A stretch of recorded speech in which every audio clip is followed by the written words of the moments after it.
Assalamualaikum warahmatullahi wabarakatuh. Hamdan wa syukran lillah, assalatu wassalamu ala rasulillah, amma ba'du.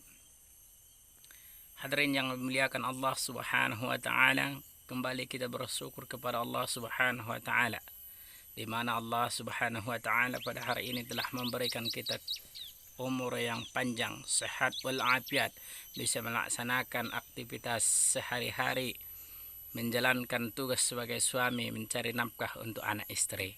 Maka patut wajar dan kita mengucapkan alhamdulillahi rabbil alamin, di mana Allah subhanahu wa ta'ala telah memberikan nikmatnya.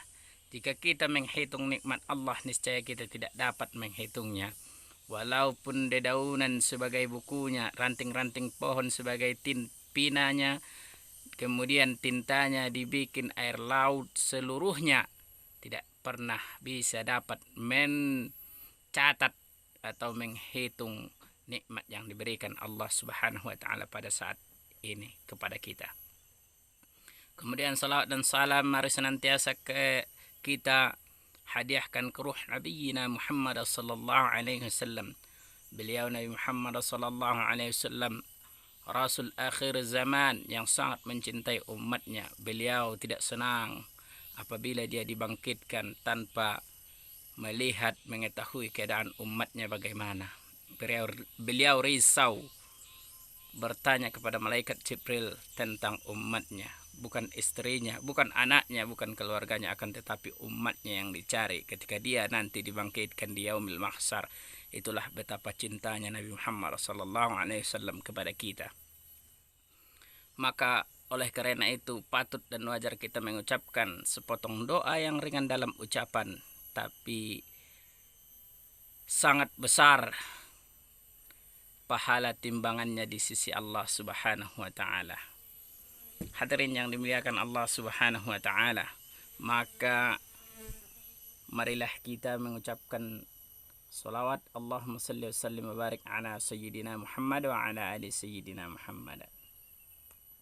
Hadirin yang dimuliakan Allah subhanahu wa ta'ala, pada hari ini Allah izinkan kita menghirup udara, menjalankan aktivitas, mencari nafkah untuk anak istri, membahagiakan orang-orang di sekitar kita yang kita cintai. Itu semua berkat izin dan kasih sayang Allah subhanahu wa ta'ala. Hadirin yang dimuliakan Allah, pada kesempatan ini mari kita membahas tentang cinta kepada Allah. Hadirin yang dimuliakan Allah subhanahu wa ta'ala, cinta yang tinggi adalah cinta kepada Allah subhanahu wa ta'ala. Cinta kepada makhluk itu binasa, akan tetapi cinta kepada Allah itu akan senantiasa kekal dalam hati hingga nanti kita diperjumpakan di hadapan Allah subhanahu wa ta'ala. Cinta kepada Allah adalah kekal, cinta kepada manusia binasa. Ketika kita mencintai Allah dan Rasulnya, maka Allah dan Rasulnya akan kasih sayang kepada kita, memenuhi semua kebutuhan kita, mulai dari dunia yang fana sampai nanti berada di hari yang kekal, yaitu akhirat di hadapan Allah subhanahu wa ta'ala. Hadirin yang dimuliakan Allah, bukti cintamu kepada Allah subhanahu wa ta'ala adalah menjalankan segala perintah Allah dan menjauhi segala apa yang dilarang Allah subhanahu wa ta'ala. Bagaimana caranya?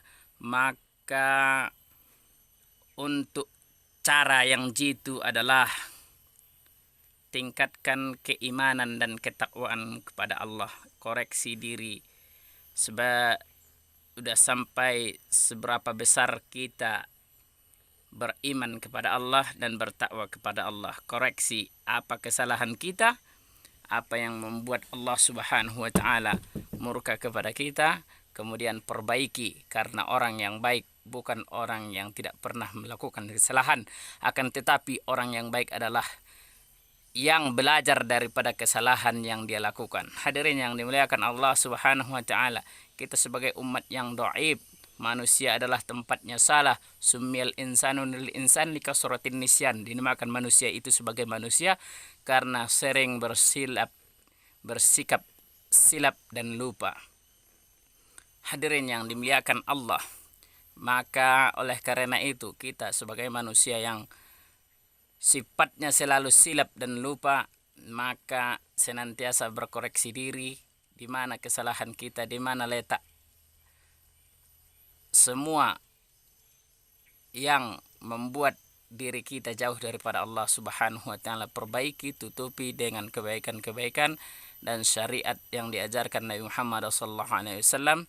Insyaallah dengan meningkatkan mutu iman dan takwa kita kepada Allah Subhanahu wa taala, akan tercapai iman yang kokoh, takwa yang kuat, sehingga itulah cinta yang sebenarnya. Maka timbullah rasa kasih sayang kepada seluruh makhluk karena kita mencintai yang menciptakan makhluk. Hadirin yang dimuliakan Allah Subhanahu wa taala.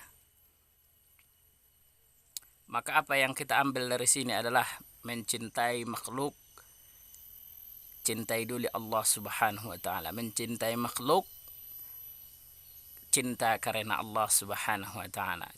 Cinta kasih sayang kita kepada anak istri, jangan lupakan Allah. Cintamu kepada anak istrimu itu karena Allah, maka itu akan menjadi ibadah di sisinya.